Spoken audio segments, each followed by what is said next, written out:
simultaneously. When we see signals, signals are electric and or electromagnetic representation of data.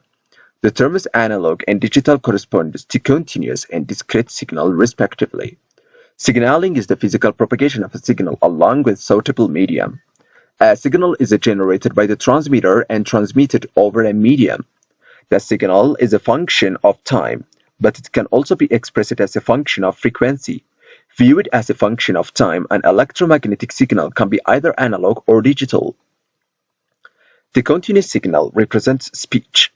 A digital signal is one in which the signal intensity maintains a constant level for some period of time, and then abruptly changes to another constant level. The discrete signal might represent binary ones and zeros. Periodic analog signals can be classified as simple or composite.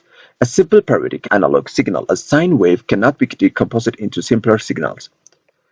A composite periodic analog signal is composed of multiple sine waves. The sine wave is the most fundamental form of a periodic analog signal. When we visualize it as a simple oscillating curve, its change over the course of a cycle is smooth and consistent, a continuous rolling flow. Peak amplitude is the maximum value or strength of the signal over time. Typically, this value is measured in volts. Frequency is the rate in cycles per second or hertz at which the signal repeats. The peak amplitude of a signal is the absolute value of its highest intensity, proportional to the energy it carries.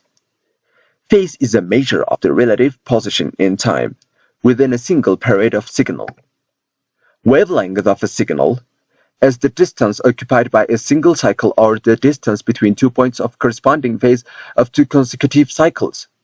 Assume that the signal is traveling with a velocity. Wavelength is related to the period as follows, like which lambda which equals to nu t. Equivalently, lambda f which equals to nu. Of particular relevance to this discussion is the case where nu which equals to c, the speed of light in free space, which is approximately 3 times 10 to the power of 8 meters per second.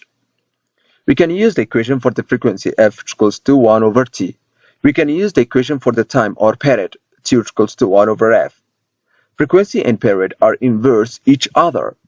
We can use the equation for the wavelength lambda which equals to c over f.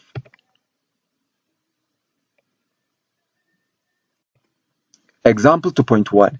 The power we use at home has a frequency of 60 Hz. Calculate the period. The formula for the period is given by T which equals to 1 over F. The power usage in the home is 60 Hz.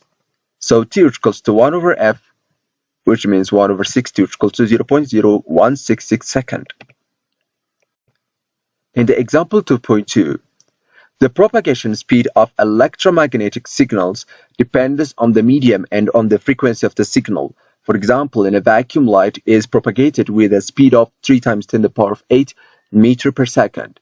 That speed is lower in air and even lower in a cable. For example, the frequency of red light is 4 times 10 to the power of 14 in air. Calculate the wavelength for the red light. Solution: to find the equation of the wavelength, the lambda which equals to c over f. The speed of light is given by c which equals to 3 times 10 to the power of 8 meters per second. The frequency of red light is given by f which equals to 4 times 10 to the power of 14 Hz. Then lambda which equals to c over f, 3 times 10 to the power of 8 meters per second over 4 times 10 to the power of 14 Hz, which equals to 0.75 times 10 to the power of minus 6 meter or 0.75 micrometer.